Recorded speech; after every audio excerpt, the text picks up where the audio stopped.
All right, guys, welcome back to the Chris the Freelancer podcast. Today is my last day in Thailand.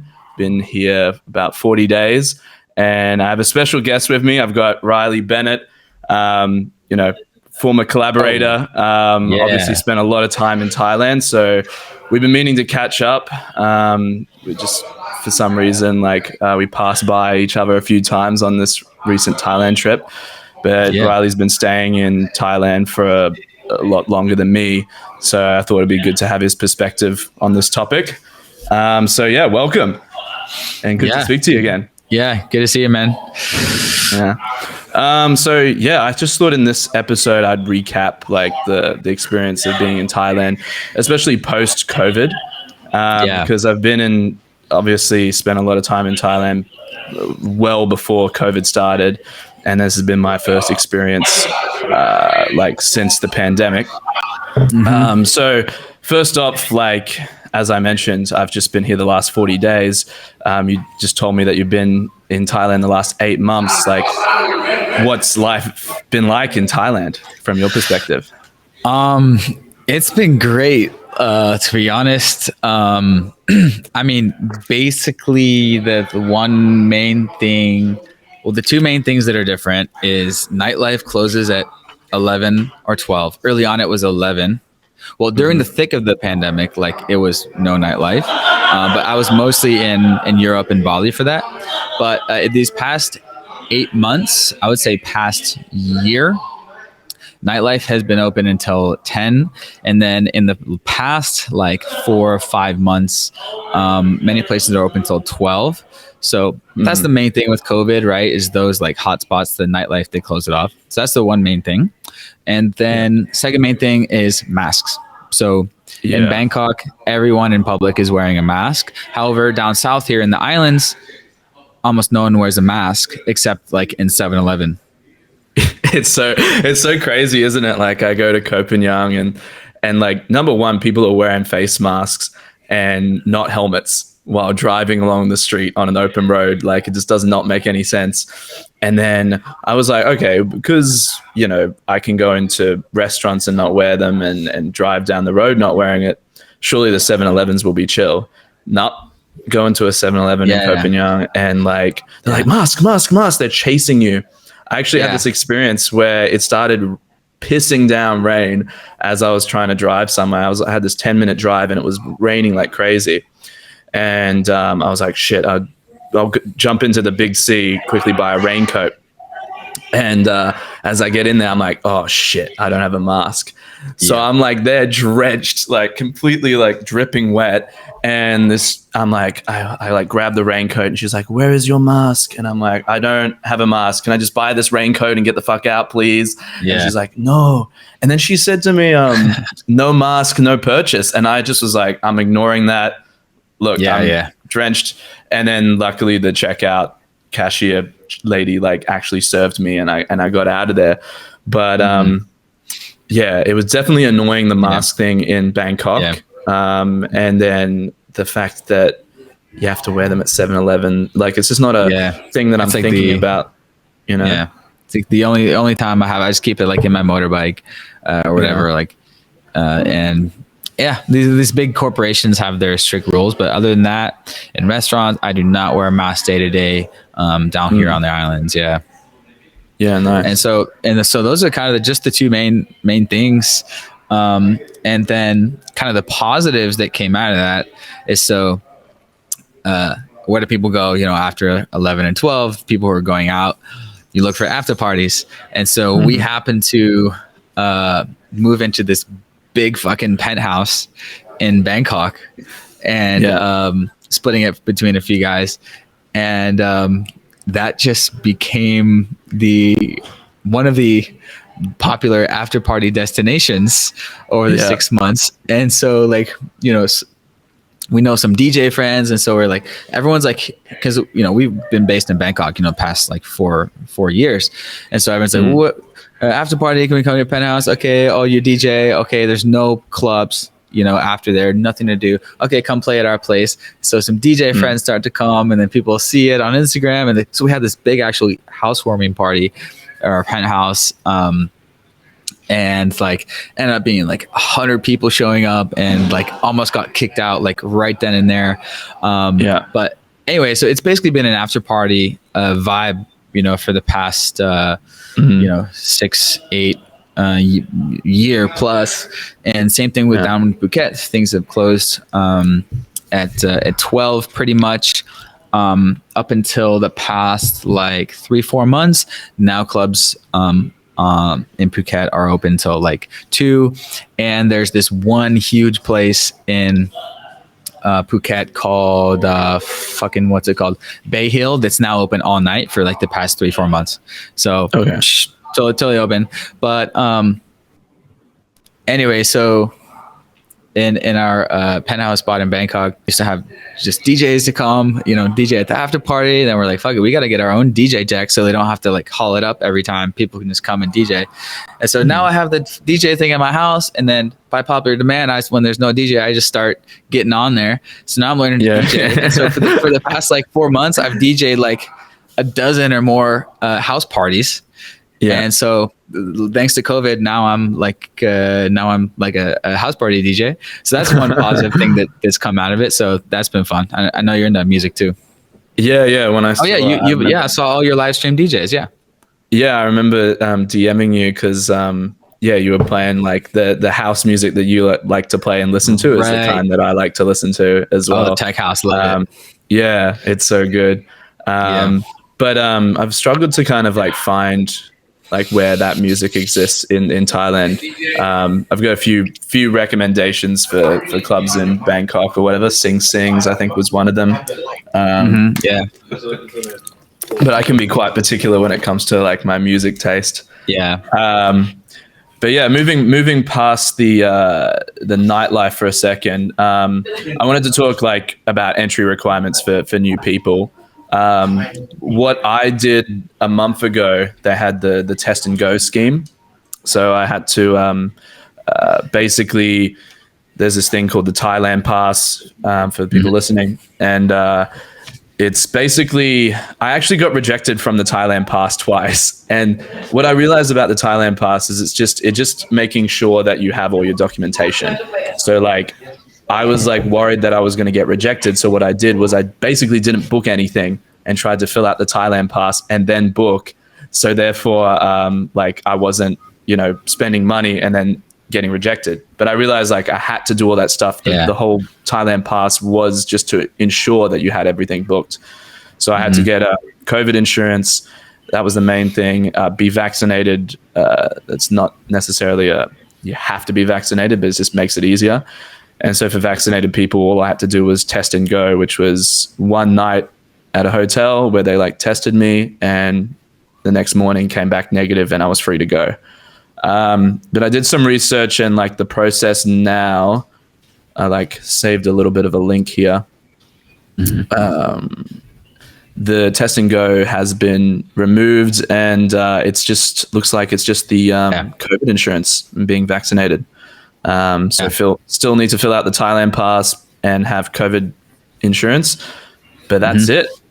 So I'm assuming like this has really opened the floodgates for tourism in Thailand, because I mean the travel, the COVID insurance, I think I paid like 1,500 baht or something. Like it wasn't much. $30 for a month. Yeah, it's not much at all. What was it like when you came into Thailand? Was that I did same thing Thailand pass, and there's 1 day quarantine, which basically means they swab you in the airport on arrival, and then you have to go to the hotel, and then once the hotel gets the call, all right, he's negative, then you're pretty much free. And then you were supposed to do another COVID test on day 5 and another on day 10, something like that. This was back in September. And then it went to, only on day 5. And now it's no second test. It's just test on arrival. And then on June 1st, there is going to be, I think it's already no test requirement at all. Yeah. And then on June 1st, there's going to be no more Thailand pass. It's instant approval. Like it's still an online check in Okay. before you come, basically, kind of like how Vietnam comes. It gives you an instant approval. You print out the QR code and then you just come. And so, yeah, and also you don't need to have a vaccine anymore. It's pretty much totally back open now. It's just you got to, so good. check in on the Thailand pass thing before you come. Yeah. And it's funny because, Thailand is such like a, law has a different meaning in Thailand compared to like back home. And it's interesting. Like the whole process was like surprising to me because in Australia, we had this hotel quarantine system that was like military grade stuff. Like you got off at the airport and the military escorted you on a bus to your hotel where you were staying, and outside the front of these quarantine hotels was like military guards and stuff. Like it was nuts. And then so like I get into Chiang Mai airport to do this test and go, and I don't know what I'm expecting, but I get there and it's just like a normal airport pickup. The guy is like there with like a sign with my name on it. And I was like, I could have just walked past this guy. He doesn't know who I look like, but I'm sure like the hotel would like need to check my name off a list or whatever. And then the authorities would probably be out for me, but who knows? It's Thailand. Yeah. But yeah. And then it takes me to the hotel and there's like no security. And I'm like, where do I get tested? They're like, oh, there's just a van on the street. Just go to the van on the street by yourself, get it tested. Yeah. And then they were so casual. I was just like, and there was no security. I was just like, oh, so once I go to my room, can I leave? And they're like, no, of course not. And I just, because there was such a casual vibe, I was like, maybe I can leave. I don't know what's going on. Yeah. And then the next day I woke up to a negative result, but they didn't say you could leave. I was just like, oh, I guess I can leave now just via email. And then the fifth day I did the test, but there was nowhere to upload the test result. So it was just I found the whole thing kind of hilarious, like this whole thing is so funny. Yeah. Like the fact that like people still wearing masks, and it's just, this whole COVID thing is just so funny. The mask thing's the weirdest one. I think it's like a Thai cultural thing that people want to wear masks. Yeah. It's like, it's this security theater thing. It's like, these corporations and governments and cities, they need to save face. So they need to act like they're doing some precautions, even though it may not make any difference or any sense at all. But it's security theaters to save face on their part. And it's just how it works. Yeah. Yeah, I'd probably agree. I'd agree with that. Okay, so I'll run through. I'm going to run through the 3 destinations I went to and kind of talk about what's changed for me. Chiang Mai, I was surprised. It's pretty much exactly the same. Like I went back to in my like most watched video, I talk about this street stall on Siri Mangkalajan Road. I call her the fried chicken lady. And I went back. She's still there. Her son's still there. They're still serving the exact same food. And I made that video in early 2017. And that just made me chuckle, like it's just, they haven't changed their menu. Like it's just so many, so many things. The things that have stayed the same. I think the Burmese restaurant changed its name, but still has the same menu. Like it just very minor changes. And what has changed, I guess, is more the co-working cafe scene. It's kind of like cafes and co-working spaces in Thailand seem to like open and close like nightclubs, There a bunch of cafes I noticed shut down, but there was like an equal amount of new ones that opened up. And the thing in terms of co-working that I noticed is Pun Space Niman apparently is no more. I didn't go check, but apparently they don't. That's not around anymore. And now in Niman, Yellow seems to be the spot. Yeah, Yellow. Yeah. Have you have anything to add about Chiang Mai specifically, or? I haven't been to Chiang Mai since. Oh, okay. No, haven't. Yeah. Okay. I get it because like I went to Chiang Mai and it feels too small for me now. Like it's just I need a bit more excitement than Chiang Mai. Yeah. Yeah, it's nice for a period, but a lot of people feel the same way. It's nice for a while, and then kind of small and kind of gets boring. But I've heard the same thing. Kind of same. Not strict on masks or anything. It's mainly the big city, Bangkok. That's the most strict with the masks. The only time I got asked to wear a mask in Chiang Mai was entering malls. I went into cafes and restaurants that had literal signs on the front door, "Can't enter without a mask." And actually and went in without a mask. And now that I think about it, the 7-Elevens in Chiang Mai didn't ask me to wear a mask either. So interesting, Koh Phangan, so strict on it, but Chiang Mai, literally the only place was Maya Mall. That was it.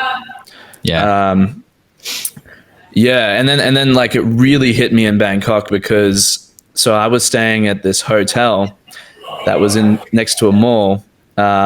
Emporium Suites. You may have heard of it. It was like that's where I lived. Yeah, that's where our penthouse was. Oh shit! Yeah, on the top floor. Yeah. Very nice. I liked it. Best location. Yeah, I mean it's connected to the what is it? There's M Cartier. Yeah, the M Quartier and the Emporium. Emporium. That's right. And then connected to the BTS. But the bad part about that is all three of those locations are indoor locations, well, apart from the BTS, but all three of them have in common that there's somebody there that's going to ask you to wear a mask. Yeah. And so that was... Especially Emporium Suites. You go up in the elevator and there's this face scanner. Yeah. It detects you have please wear a mask. I know. I thought that was crazy. That's like some fucking Minority Report shit. And so that's one of the reasons that they hated us and want to kick us out because they're very... strict on the mask shit, and so we would always come in and like have friends coming up with no mask, and we got like 1 strike, 2 strike, 3 strike. I'd have a meeting with the management. They're like, it makes sense if you're a big conglomerate corporation. They have like safety promise, and so they got to look out for their guests who are tripping about it. But that's just how it goes. Yeah. All right. Cool. Well, that was like basically the list of changes on my list. What I did yesterday was I put it to the audience on Instagram and YouTube community. And literally kind of, I had a little brief look on Instagram, but I'm going to like bring up some questions now. Michael Winkler asks on YouTube community, what is your guess? When will Thailand reopen fully to tourism? So I'm not sure what he means by 3-4 months ago, bro. I guess maybe like when he says fully, what are you waiting for, dude? Quarantine. My mom was here in February. Yeah, the no quarantine for unvaccinated happened, I think, 2 months ago, 1 month ago. Oh, really? Like maybe May 1st. So if you're unvaccinated, let me check my link here. If you're unvaccinated, I think you just have to have a test on arrival, pre-departure, and maybe a 1-day quarantine, which doesn't really mean 1-day quarantine. It means just like the swab on arrival. They send the results to your hotel, and then you're good. Basically, don't have COVID. That's what they care about. Yeah. Don't have COVID when you come here. That's it. So that's like maybe that's like what he's asking here. But yeah, I mean, it depends on what the definition of fully open. But I would say, to talk from my own experience, it was a bit scary to kind of travel again post-COVID. You've been to a few different places during the whole pandemic, but I literally spent the whole thing in Australia. Part of that was choice. Part of that was a literal international travel ban. Being in Australia, we had an international travel ban on everyone, including not everyone. Like if you were a foreign citizen, you could go back to your own country, but me as an Australian citizen, I had to apply to leave, and I was under the impression that I could if I really pressed it. Like I said, hey, look, I'm going to move abroad in my application. But I actually met this dude in Chiang Mai, Aussie guy, and he said that he applied 8 times and got rejected 8 times. I think after the 4th time, I would have hired an immigration agency to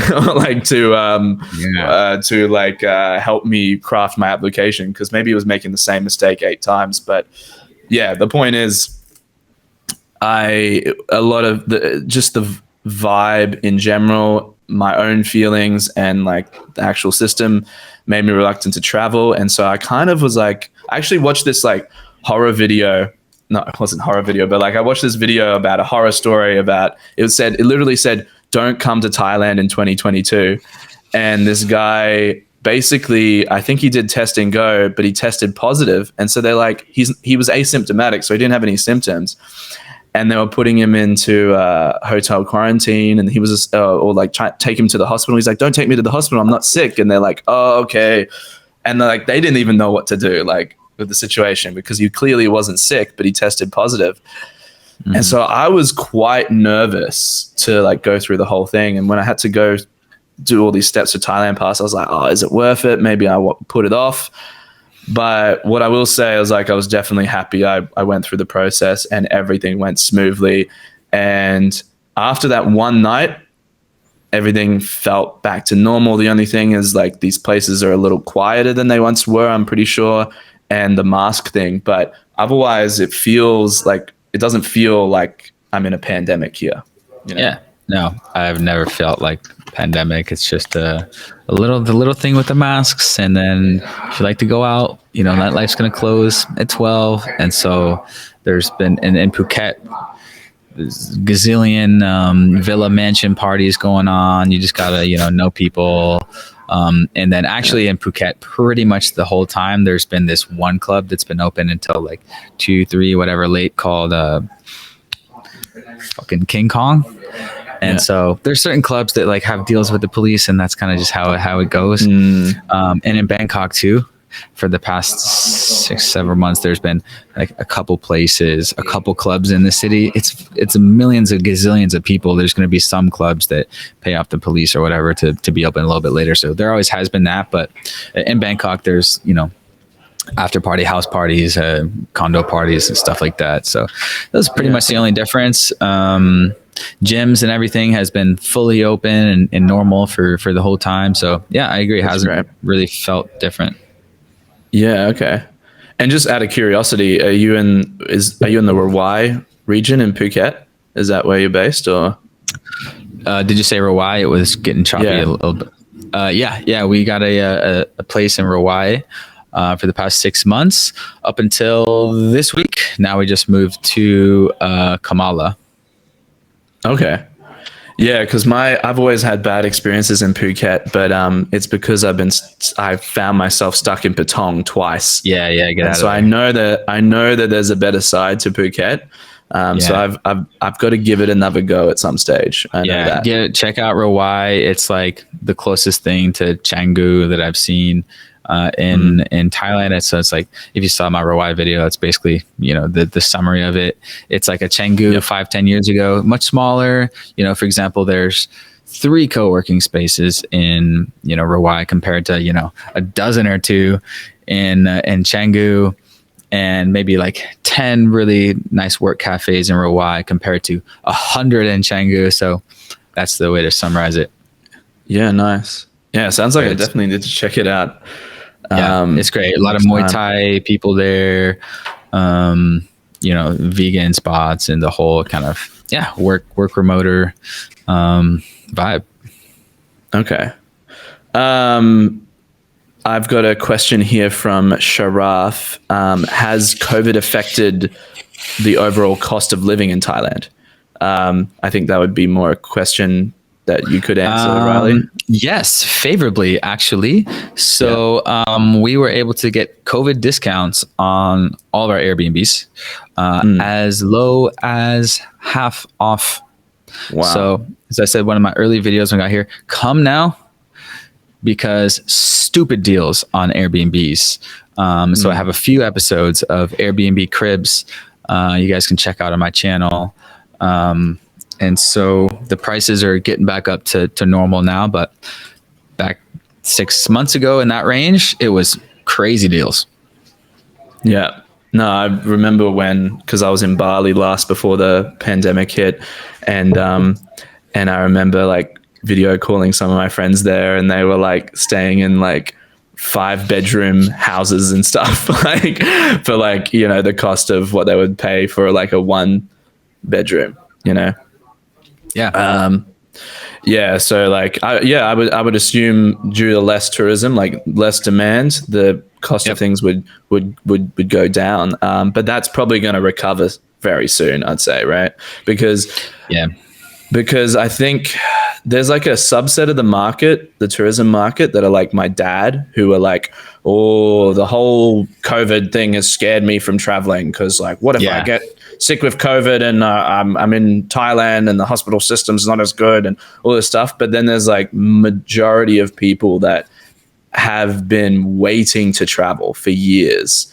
And so I think as soon as the floodgates open, I think it's gonna, like, not necessarily get back to normal, but there's a ton of people lining up to go through with their travel plans that they basically had to delay for 2 years. Yeah. I've been noticing firsthand steady increase every month for the past 6-8 months. And then a big increase on May 1st, when basically they said, all right, you don't need a test in your home country before you fly. So just another step gone.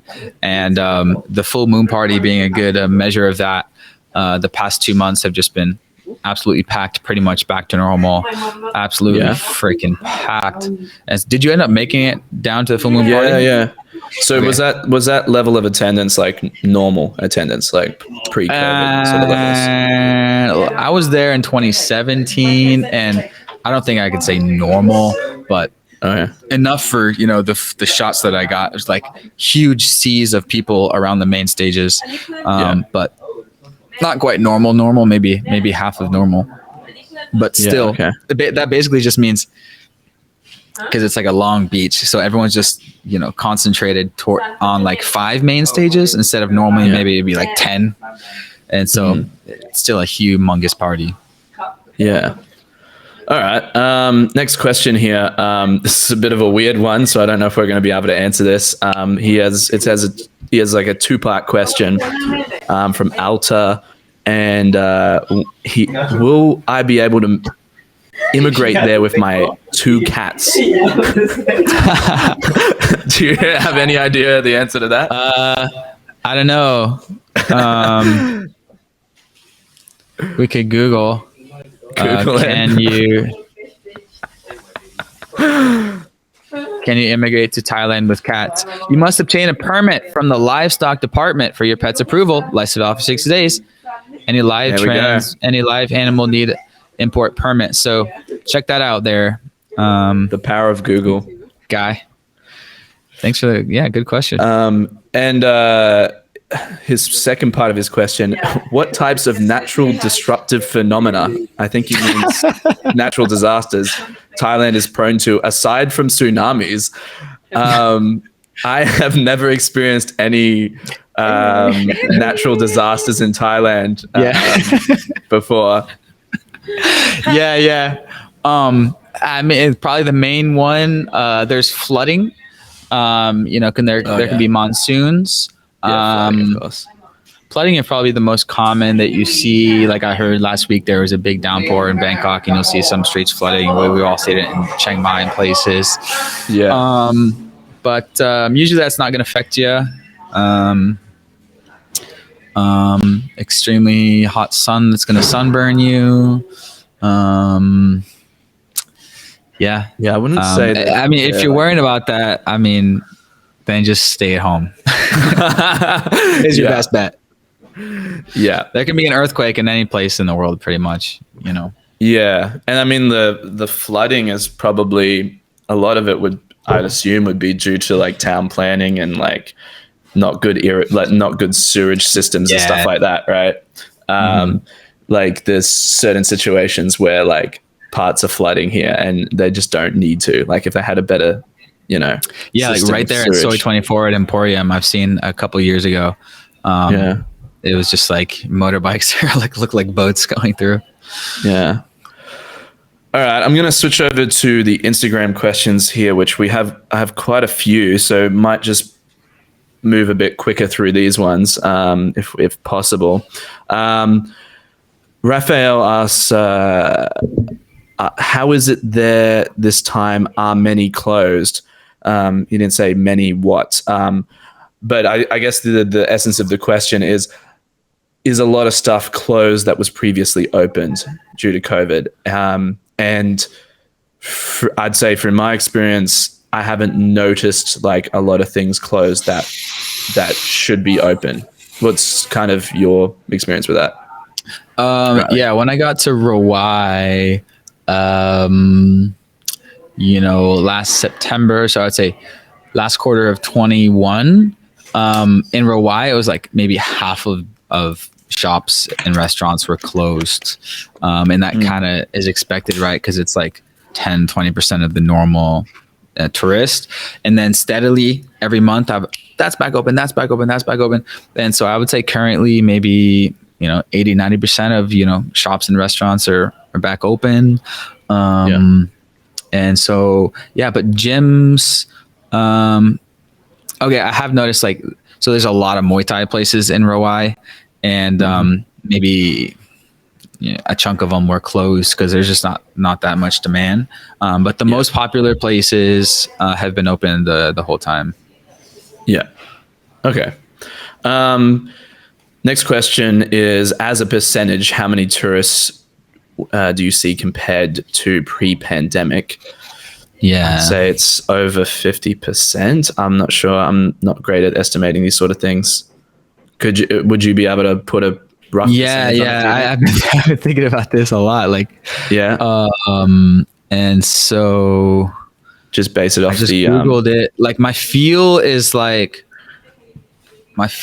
right now is like maybe 30% or something like that, because it's hard to judge because where you go, everyone conglomerates, right? And so where you go, it seems like there's a lot of people, but if you zoomed out and see the whole view of God, the total numbers, it's probably a lot less than you think, just because everyone goes to the same places. So I don't know. You guys would have to Google that for this number, but I think it's still not even close to normal. Like Thailand is one of the most visited places in the whole world. And so it's creeping up there, but I don't know. I want to say 30% or something like that.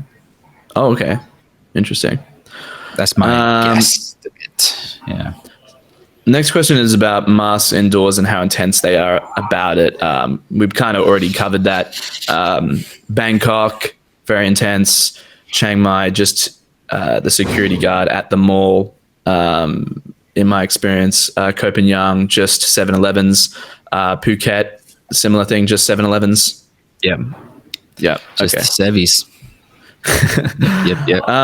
This is kind of like I guess like a subjective question, but it's going to have a subjective answer. But BB Better Radio ask, where would you go if you had 1 month in one place? So I guess you're coming to Thailand, you only have 1 month. Obviously this is like pretty subjective. For me, I probably Chiang Mai is like my go-to still. It's because it's so easy to get around. I know I have my favorite restaurants there that are still there even like years later, and I've got some friends there. But if I wanted to go somewhere new, like we were talking about in this episode, maybe try Rawai, Phuket. What would be your, if you had one place to go? Oh man, I hate this question because I hate choosing. So what I would say, if this is my friend, I would say, what are you talking about? You don't have to go to one place. Don't do one place. If you have 1 month, hit Chiang Mai, hit Bangkok, hit Phuket, hit Koh Phangan. Yeah. 1 week in each. So I would say, but in a magical world where you can't leave, why would you not be able to? It depends. If you love big cities, Bangkok's the tropical New York City of Southeast Asia. And then Koh Phangan is like the hippie, work remote, super tropical island, super cool place. And so I would say, if you want island, Koh Phangan. Cool. The jungle raves, if you like to party, there's jungle raves in beach parties every night. And so, I mean, maybe he only wants to do one place because of a work situation and needs to stay productive. I'm giving him a hard time. Yeah, yeah, I totally agree. I would, if you're thinking about Thailand long term, take some time off and do everywhere over a course of a month, and then you'll know where to go next time you come to Thailand. That would be my advice. Maxi Cloutier. I don't know how to pronounce that last name. Shout out, Maxi. What's the LGBT and drugs situation like? I don't know if I can comment on that. Lots of ladyboys here. So oh yeah, of course, like, that. If you don't know, I was joking on my Instagram stories. There might be more girls here than more ladyboys here than girls at the full moon party. So if you don't know, Thailand has a big ladyboy culture for whatever reason. Lots of ladyboys, trans folks. Yeah, and so totally open in terms of that. You're not going to be discriminated. You are going to be very welcome. Of course, it's the whole country is welcoming. Yeah, don't worry. And in terms of drugs, I don't know. Do you want to take a take on that first? I have zero experience with it.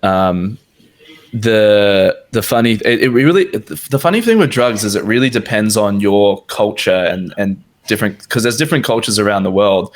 And the funny thing for Australians is when we think of drugs in Southeast Asia, we think of the people that have gone to Bali and had basically been executed for doing drug-related crimes.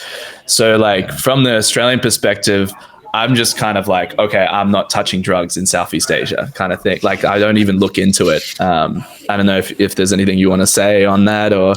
the marijuana is becoming legal. Yeah, the marijuana is getting legalized. It's like there's stuff going on, and so that's very exciting. There's cannabis shops. I'm sure you've seen all around. There's CBD crazy shops, but many of them it's secret THC. So, example, in Rawai, there's one of my favorite cafes. They have a whole cannabis section on the menu. And they don't advertise the THC, but you eat that shit and you're getting blazed. And so you kind of gotta know. And then, so these, so it's starting, and they're working on making Thailand legal. I mean, obviously they should. It would be so great for the country, a new source of revenue, and it's obviously in any tropical island culture, there's always a Rasta culture, so it's gonna be awesome. In terms of drugs, in any place you go, any party environment around the world, there's going to be drugs. And so be smart.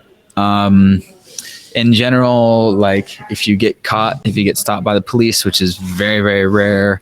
Like in Bangkok, for example, they'll have, actually in Phuket too, they'll have like checkpoints occasionally. They do in many major cities. Like we got stopped in Medellin, Colombia once. Hide your shit.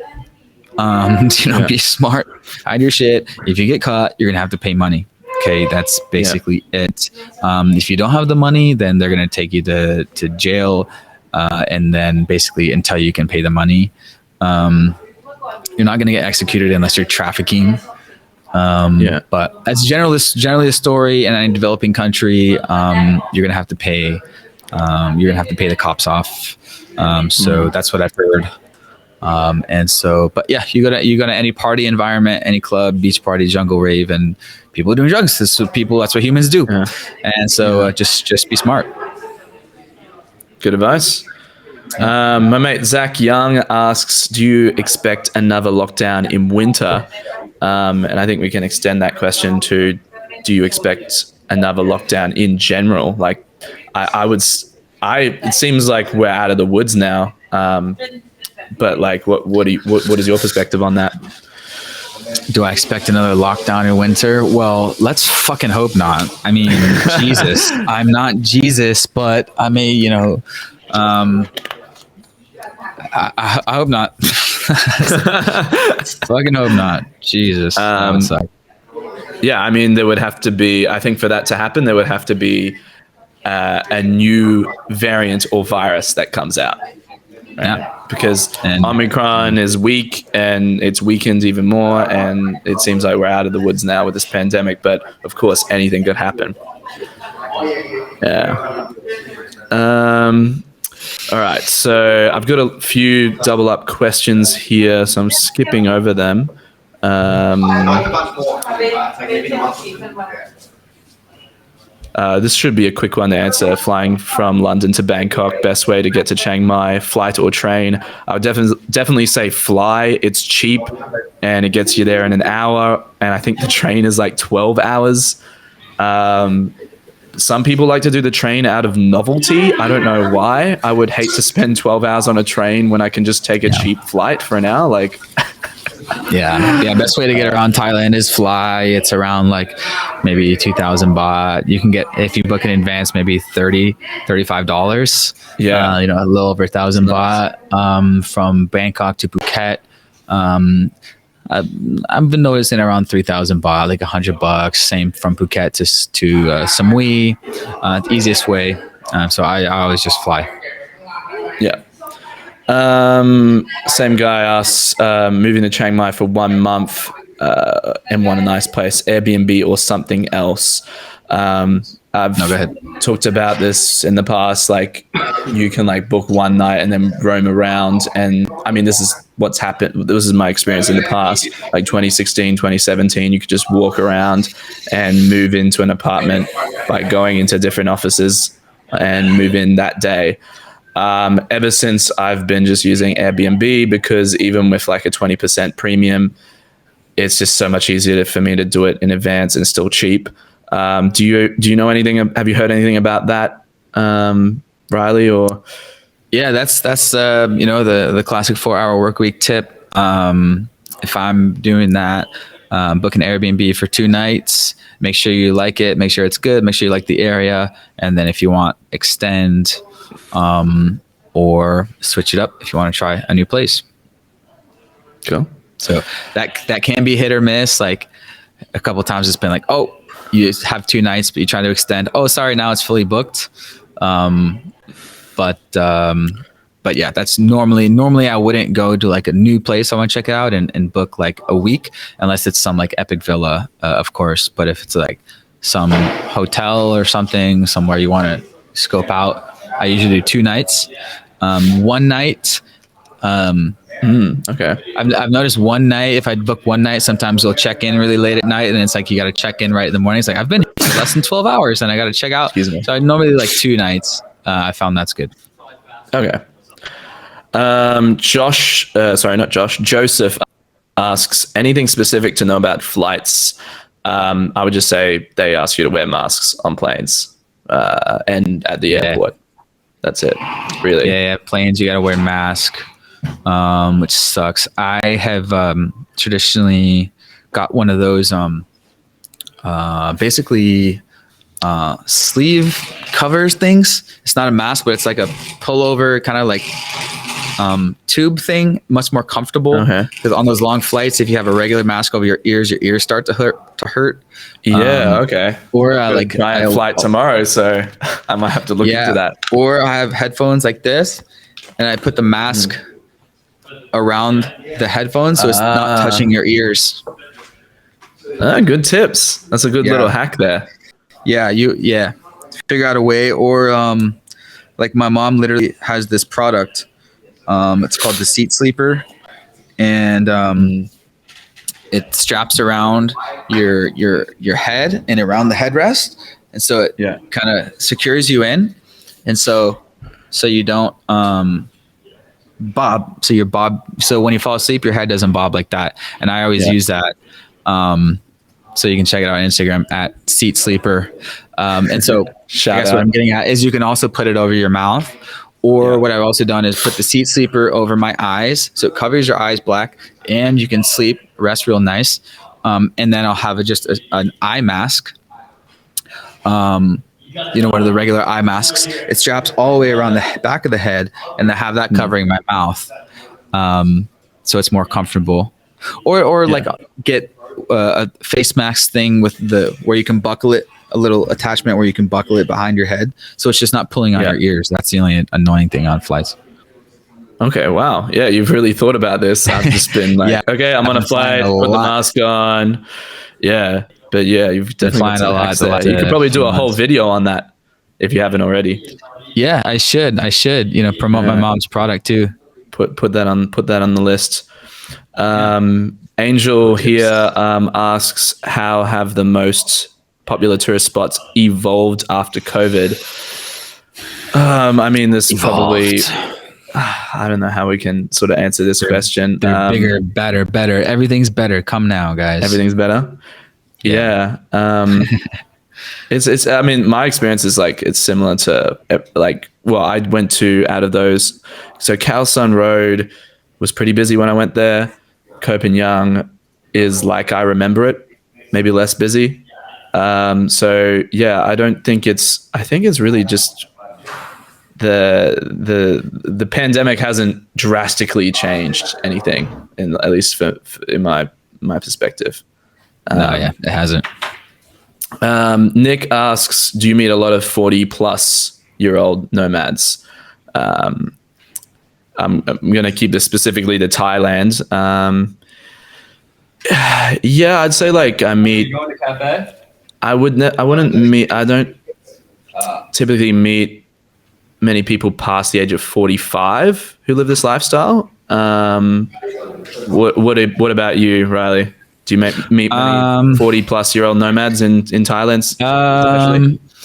I mean, obviously there's less, but there's some. And if you want to meet up with them, figure it out. Maybe there's a Facebook group. Go out co-working spaces and meet those people. They're out there. You have no excuse not to catch up with them and meet them in this day and age. It's too easy. No excuse. There's tons of them. Find your clique, and yeah, there's tons. Awesome. Good advice. All right. Last one from Kaylee. What are the laws if you get COVID? And this is like something that I thought about as well. Like I wondered, like, if I test positive at the in the test and go scheme, like what happens then? Like you know what I mean? Like am I screwed? Or like is it like, oh, okay, you're not sick? Like and the funny thing is I don't think they have that information available. Yeah. So it is a little bit of a mystery. Yeah, so this happened to a couple people I know, test positive on arrival. And so basically you have to just stay at your hotel until you're for 5 days, and then you test again, you're negative, and then you can go. If you test just like randomly positive, don't go to the hotel don't go to the hospital to tell them, because then you'll have to do hospital quarantine. And so for like 5 or 10 days. So don't do that. Just stay home. And so there's an abundance of little COVID test strips. So if you're feeling sick, just test at home. And if you're sick, just stay at home. Don't go to the hospital to get tested, because if you do positive there, they'll make you stay. And then also, like, if you test positive to go into like some clubs, even still, there's a ATK line to get into the club. Is what it is. If you test positive there, there's a chance they'll say go to the hospital. Just say no. Oh, okay, no, and just get the fuck out of there and go home. Don't say okay, let's go to the hospital. Just walk away and go home. And so funny today I a little trick. Cool story, bro. Yeah, this actually happened to Amy, but a little trick, like if you're gonna put your phone number on the little test strip and then they call your name and say, don't put your actual phone number. And so if so, they might like call you and like try to track you down. I think that's pretty unlikely, but just don't put your real phone number just in case you test positive. So it's, not on the record or whatever, but that's what I found. Yeah. I was just going to mention that your story kind of, your example of the nightclub line. I had a similar experience with that today with the massage parlor. I went in and they're like, oh yeah, you need to do a COVID test, rapid antigen test. And I was like, oh, okay. And I asked them, what happens if I test positive? They're like, oh, well, you pay us 50 baht for the test and you can't have the massage. And I'm like, oh, okay. I just wanted to check whether they were going to like imprison me or something if I tested positive. But it was a weird one. Like I didn't have to put it up my nose at all. I spat into a paper bag and then pulled out my saliva and then combined it with the liquid and then put it into the testing kit.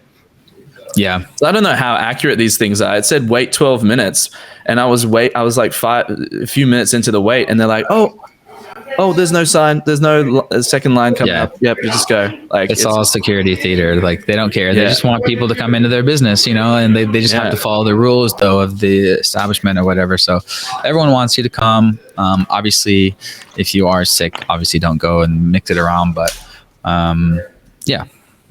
All right. Awesome. Well, I think we've covered like a lot in this 50 minutes on Thailand. Just to summarize, I'd say like, it's not that much different from what it was. Like a lot of the information that, I think both of us talk about Thailand is still relevant. It's just the COVID specific stuff that's changed, and that's mainly around testing and masks.